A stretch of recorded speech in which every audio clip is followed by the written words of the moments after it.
I'm known in the community as a Gubby Gubby elder, although I have connectedness to the Butchulla as well as the Jinnaburra people. The township was named after a mountain very, very close here, the Ewa Mountain. But then the township was then renamed in the late 1800s to that of Eumundi. The clan that was here, the leader of which the name Eumundi was chosen by the people here. And I see that as a tremendous way in which those other than First Nation people also acknowledge the importance of being able to ensure that this place will always be considered First Nations. I also see Eumundi as a place that has people from all diverse walks of life who have come here to settle, but they've also come here to gather. You can see the world in Eumundi. It's such a very small place, but every aspect of every representative nation on this earth can be seen here in this place on a Wednesday or a Saturday. The mill belonged to my grandfather's father. There was an opportunity in Eumundi that my grandfather saw to rebuild his father's sawmill out at main camp as a sugar mill. And they built the mill, had it all set up, and the farmers planted sugarcane. But during the winter, the sugarcane all got frosted and died. So the mill closed, unfortunately, and Eumundi could have had a sugar mill. So they pulled down the sugar mill and brought it into Eumundi and rebuilt it as the original sawmill that was down at Blybly. In those early days, there wouldn't have been very much more than the sawmill, because a lot of the timber was used to build the houses, to build the hotels. It was a steam mill. There was a water well that they dug.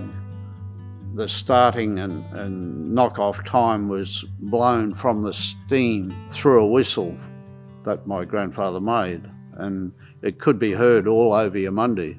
8 o'clock in the morning it'd blow the whistle and they'd all go to work, and then at lunchtime they blew it again and they'd all go over to the pub and have lunch and blow the whistle at 1 o'clock, and they'd know to come back and and knock-off time, of course, they blew it again. So it was a regular feature in Eumundi, the whistle. Everyone knew the time by that whistle. We have a separate company called the Original Eumundi Markets, so we own the Original Eumundi Markets, source of our funding. We're responsible for the School of Arts Hall, the Eumundi Museum, and we fund numerous different things that happen in Eumundi. There are a number of groups across our community from outside Eumundi who regularly use the hall. The care they take reflects their understanding of what this hall's about. It's the people who use it who feel that connectedness. It just has a feel about it, an ambience about it. Etheridge's had the local mill, and the timber was all milled locally. I mean, a lot of that was done in kind or no payments exchanged. They felt a need for it. There are far more of these being taken down than being looked after. But why not? And that's the important thing to establish. The markets that EHA owns, the Original Eumundi Markets, provide the funds to maintain this building to suit the times, but keeping that historical context. It's great to see the old pictures of when they first started putting the trees in for the fallen soldiers in 1919. You can see the little white picket fences around the trees, but it wasn't till the 1960s that the population of Eumundi said they wanted to change the name of our main street from Main Street to Memorial Drive, which is a much more fitting name for that street.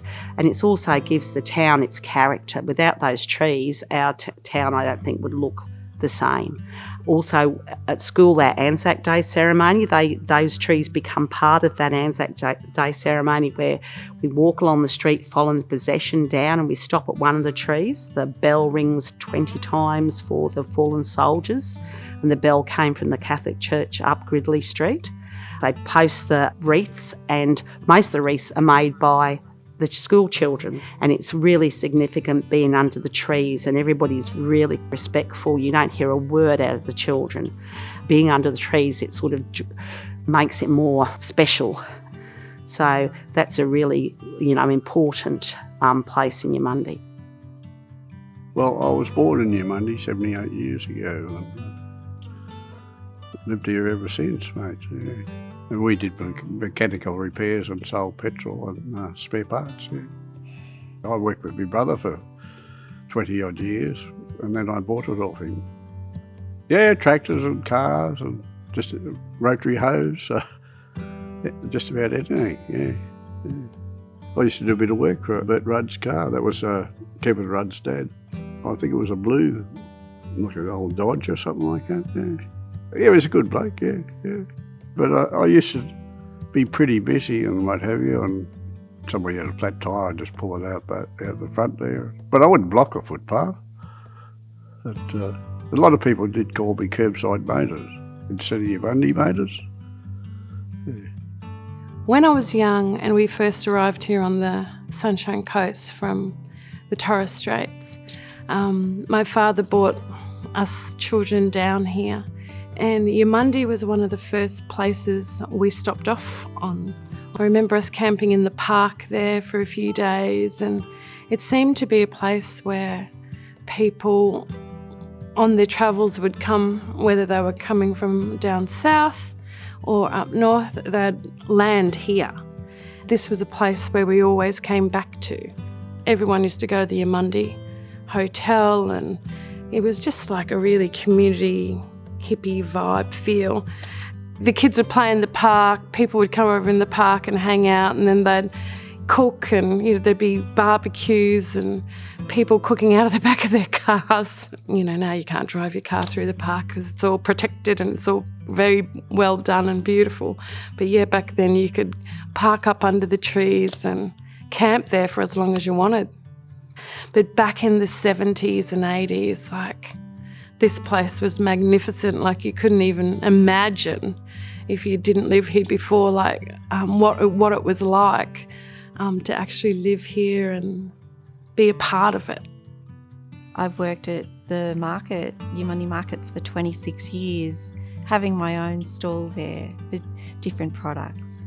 It was a lot smaller. There was not as many stalls. It was all grass. It could often get muddy with the rain, so quite often I'd dig a trench next to me, a bit naughty, but just to let the water. I was making my own ceramic dinnerware and selling that.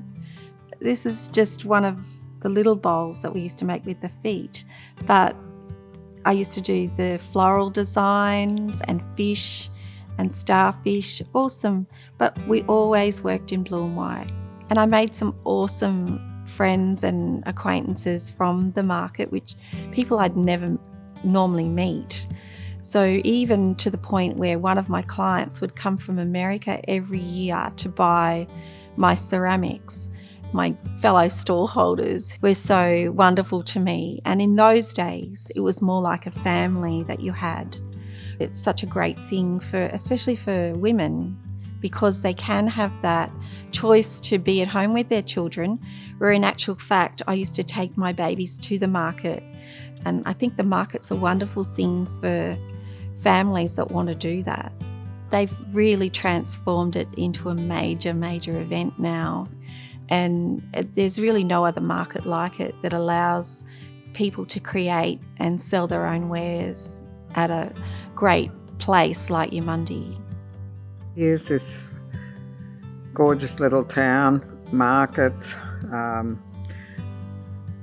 beautiful memorial trees, tiny community, pretty feisty, quite active, achieving well above their wage.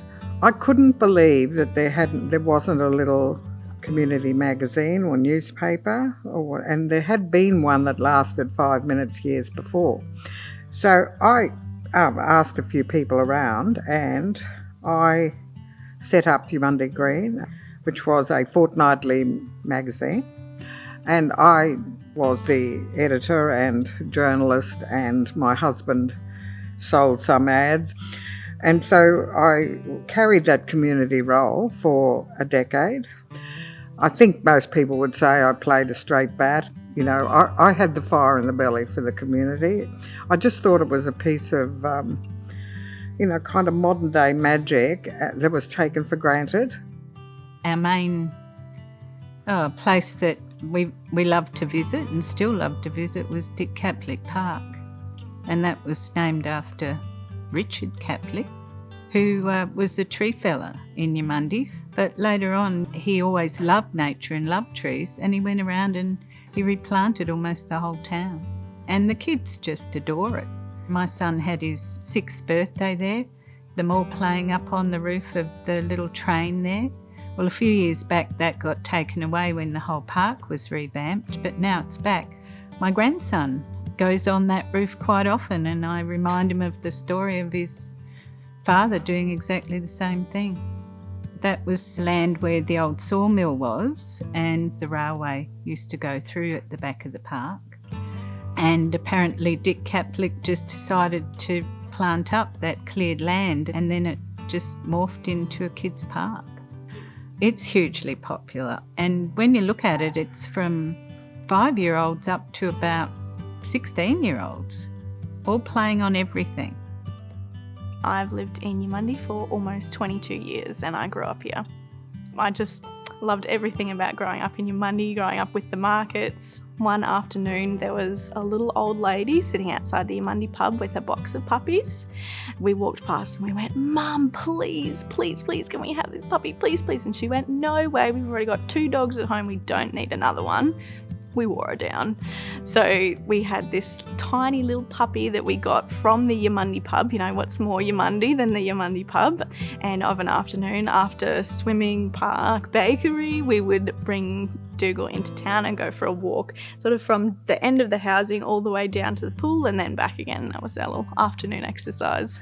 It is such a small town that, you know, everybody knows everybody. You can say hello. To me, it feels really safe and loving to be here as an adult.